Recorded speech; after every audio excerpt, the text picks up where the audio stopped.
নমস্কার। এই মুহূর্তে সবথেকে বিরাট বড় ঘোষণা, পুজোর আগে 1,06,000 টাকা বেতন বাড়ল পশ্চিমবঙ্গের সরকারি কর্মচারীদের। এই মুহূর্তে সবথেকে বড় খবর, রাজ্যের সরকারি কর্মচারীদের জন্য আবার সুখবর। পুজোর মরশুমে বেতন বৃদ্ধি এবং স্যালারি হাইক হলো তাদের। 1,06,000 টাকা বেতন বৃদ্ধি নয়া ঘোষণা করলো রাজ্য সরকার। পুজোর আগে এই ঘোষণা শুনে নিঃসন্দেহে খুশি হলেন সবাই। রাজ্য সরকার দুর্গাপুজোর জন্য সরকারি কর্মচারীদের বা কর্মীদের যে ছুটি সহ নানান উপহার কিন্তু বোনাস দিয়ে থাকেন, তেমন একটি উপহার হতে চলেছে বেতন বৃদ্ধির সিদ্ধান্ত। কিন্তু কোন সরকারি কর্মচারীদের বা কর্মীদের বেতন বাড়ল, কোন কোন সরকারি কর্মচারীদের, এবং প্রশ্ন হচ্ছে যে সমস্ত পশ্চিমবঙ্গের সমস্ত রাজ্য সরকারি কর্মচারীদের কিন্তু বাড়ানো হবে কিনা, কারা পাবেন অতিরিক্ত স্যালারি, আসুন সে বিষয়ে আরও ডিটেলসে জানা যাক। পুজোর আগে সুখবর রাজ্যের সরকারি কর্মচারীদের একাংশের জন্য। সরকারি কর্মীদের বেতন বাড়ল বেশ অনেকটা। রিপোর্ট বলছে যে সম্প্রতি রাজ্যের কন্যাশ্রী এবং রূপশ্রী প্রকল্পের অধীনে কর্মরত চুক্তিভিত্তিক কর্মীদের বেতন সংশোধন করা হয়েছে।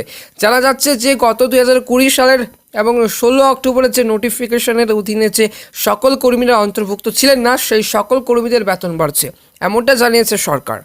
সম্প্রতি এই বেতন বৃদ্ধির সংক্রান্ত একটি গুরুত্বপূর্ণ বিজ্ঞপ্তি জারি করা হলো রাজ্য সরকারের তরফ থেকে। এবার সকলের জেনে রাখা জরুরি যে কন্যাশ্রী এবং রূপশ্রী প্রকল্পের অধীনে চুক্তিভিত্তিক যে সকল কর্মী আছেন, যারা আইটি ক্ষেত্রে কাজ করেন না, এমন কিছু কর্মীদের বেতন সাম্প্রতিক সিদ্ধান্তে বৃদ্ধি করা হয়েছে। বেতন বেড়েছে কন্যাশ্রী স্কিমের অধীনে কাজ করা অ্যাকাউন্টেন্ট কাম ডেটা ম্যানেজার ও ডেটা ম্যানেজার পদের কর্মীদের বেতন বাড়ছে। আর রূপশ্রী প্রকল্পের অধীনে কাজ করা অ্যাকাউন্টেন্ট এবং ডেটা এন্ট্রি অপারেটর পদের কিন্তু কর্মরতদের বেতন বৃদ্ধি পাচ্ছে।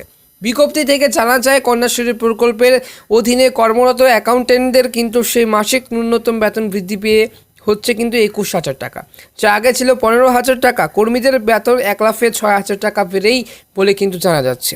এই প্রকল্প অধীনে থাকা ডেটা ম্যানেজার এবং ডেটা ম্যানেজারদের বেতন বৃদ্ধি পেয়ে হচ্ছে 16,000 টাকা, যা আগে ছিল 11,000 টাকা। কর্মীদের বেতন 1,00,000-এ কিন্তু 5,000 টাকা বেড়ে বলেই কিন্তু খবর।